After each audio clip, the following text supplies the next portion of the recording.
Salita ng Diyos ang buto na tanim ni Jesucristo upang tumubo sa tao. Alleluia,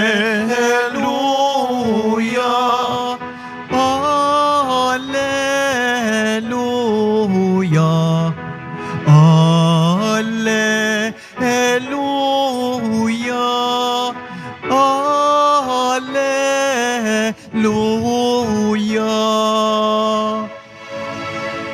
Sumainyo ang Panginoon. At sumaiyo rin. Ang mabuting balita ng Panginoon ayon kay San Mateo. Papuri sa iyo, Panginoon. Noon ding araw na iyon, si Jesus ay lumabas ng bahay at naupo sa tabi ng lawa. Pinagkalipumpunan siya ng makapal na tao. Kaya sumakay siya sa isang bangka at doon naupo. Nasa dalampasigan naman ang mga tao at nagturo siya ng maraming bagay sa pamamagitan ng talinghaga. May isang magsasakang lumabas upang maghasik. Sa kanyang paghahasik ay may binhing nalaglag sa tabi ng daan. Dumating ang mga ibon at tinuka ang mga iyon. May binhi namang nalaglag sa kabatuhan. Sapagkat manipis lang ang lupa roon, sumibol agad ang binhing iyon. Ngunit, nang mapabilad sa matinding sikat ng araw, ay natuyo. Palibhas ay walang gaanong ugat. May binhi namang nalaglag sa dawagan. Lumago ang mga dawag at ininis ang mga iyon. Ngunit, ang binhing nalaglag sa mabuting lupa ay nag-uhay. May tig 100, may tig 60, at may tig 30 butil ang bawat uhay. Ang may pandinig ay makinig.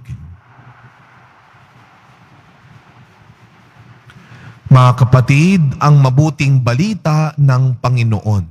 Pinupuri ka namin, Panginoong Hesukristo. Magsiupo muna po ang lahat. Good morning po sa inyong lahat. Pero yung good morning natin, no, mga kapatid, no, sa totoo lang ho, tayo una nagpapasalamat at hindi ganoong kalakas at wag na sana lumakas ang ulan pa. Pero yun nga kahapon, isang araw ko pa sinasabi, ipagdasal po natin lalo na nananalanta na ng husto ang bagyong Super Typhoon, bagyong Egay na ito. Lalo na sa Cagayan, sa Ilocos, at sa iba pang panig ng ating bansa. Ipagdasal ho natin sila. At tayo naman po dito sa Quiapo ay nakikipagtulungan din, naghahanda na po tayo. Kung kinakailangan magdala tayo muli ng ayuda sa Cagayan, nagawa na ho natin yan, 15 oras. So kung nagawa na natin yung bumiyahe papunta doon, wala nang imposible. Talagang kung gusto, maraming paraan. Kung ayaw, huwag mo nang asahan. Kaya maghahanda rin tayo. Lalo na po't hirap ang buhay ng marami nating kababayan. Ilang daang pamilya na naman ang hirap kumain. Kaya yung dasal ho natin tuloy-tuloy, hindi lang para sa atin ditong nakakaligtas-ligtas kahit papano. Yung dasal natin dagdagan lalo na para sa kanilang sinasalanta.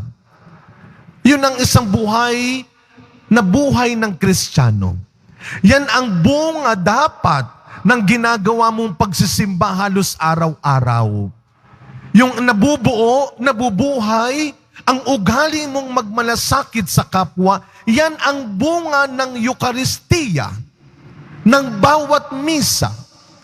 Kagabi si Monsignor Andres Valera, ang pangalawa nating speaker, sa 3 buwan na paghuhubog ng ating mga lingkod ng simbahan tungkol sa Eucharistia. Isinasabuhay. Ano ba ang diwa ng Eucharistia? 3 P at 1 S ang binigay ni Monsignor kagabi. Yung unang P, piging, handaan. Pumupunta tayo dito sa ating simbahan dahil may piging, may handaan. Itong misa. Maya-maya lamang ay ating tatanggapin ang tinapay ng buhay, si Kristo. Pero kagaya ng pinapaalala ko po sa mga pinapakain nating mga kapatid nating nakatira sa kalsada, bukas, Huwebes, ay Thursday morning. Ang feeding ng ating simbahan sa mga homeless. Pero lagi kong pinapaalala sa kanila, sila ay nagpupunta dito sa simbahan, hindi lang dahil nakahanda silang kumain, kundi dahil nakahanda silang makinig, sumunod, at magbago. Dapat ganun din tayo. Kapag tayo po ay nagbibigay ng oras magsimba, hindi lang ang habol natin makapagkomunyon, kundi makinig ng salita ng Diyos. Kaya ano ang sabi ng ebanghelyo natin ngayon? Tulad ng talinghagang ibinigay ni Kristo sa kanyang mga alagad, naghasik ng binhi ang isang magsasaka. At iba't ibang uri ng daan, ng lupa ang nilaglagan ng butil. May madamo, mabato. Yung iba tumubo, sandali lang. Yung iba naman, hindi na talaga tumubo. Kinain, sinira ng kalaban. Pero yung matabang lupa, tumubo ang butil ng napakaraming sanga. Ganun tayo. Tayo yung mga lupa, ang butil ay ang salita ng Diyos na kapag nagsisimba tayo, lahat tayo binabagsakan ng butil, binabagsakan ng salita ng Diyos. Wala naman siguro naka-earphone dito para sabihin yung, hindi ko po narinig, Father. Lahat tayo, binabagsakan tayo ng salita ng Diyos. Saan tayo magkakaiba-iba? Sa pakikinig. Kung ikaw nakatingin ka lang sa akin, pero ang layo pala ng iniisip mo at wala dito ang pag-iisip mo, hindi magbubunga ang butil. Kaya paglabas ng simbahan, ganun pa rin ang ugali natin. Kaya pag pumasok tayo sa trabaho, pag umuwi tayo ng bahay, ganun pa rin ang ugali natin. Dahil hindi nagbubunga. At saan makikita yon? Sa pagmamalasakit sa kapwa.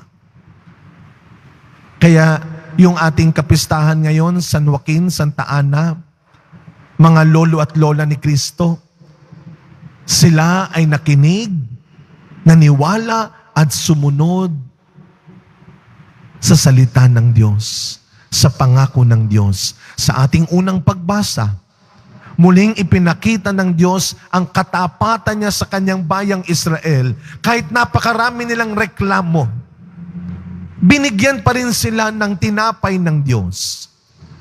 At yun tayo. Huwag tayong mawawalan din ng pag-asa. Huwag kang titigil magsimba. At huwag mong laging sinisiraan, pinagdududahan at hinuhusgahan ang mga kapatid nating nagsisimba kagaya mo, kahit hindi pa kaagad sila makapagbago. Unti-unti lang, parang butil yan. Unti-unti namang tumutubo yan eh. So wag kang panghihinaan ng loob, wag kang susuko sa sarili mo. Ayoko na magsimba, wala naman nababago sa ugali ko, wala naman nababago sa mga kasama ko. Wag kang susuko. Magsimba ka lang, makinig ka, buksan mo ang isipan mo. Hindi naman ikaw lang ang magbabago sa sarili mo. Sa huli, ang Diyos pa rin ang gagawa ng paraan para maging matino ka. Humanda ka lang. Kaya sa pagkapatuloy na misa natin, mga kapatid, sa tulong ng mga panalangin ni Santa Ana, San Joaquin, ipagdasal po natin na sana tayo araw-araw maging bukas ang pandinig. Maging mulat ang ating mga mata. Maging bukas ang ating mga kalooban. Sapagkat pagkatapos ng bawat misa, meron tayong misyon. Yan ay ang gawin, ang halimbawa ni Kristong nag-alay ng kanyang buhay para sa atin. Ang bawat misa ay biyaya. Sa bawat misa may himala. Amen.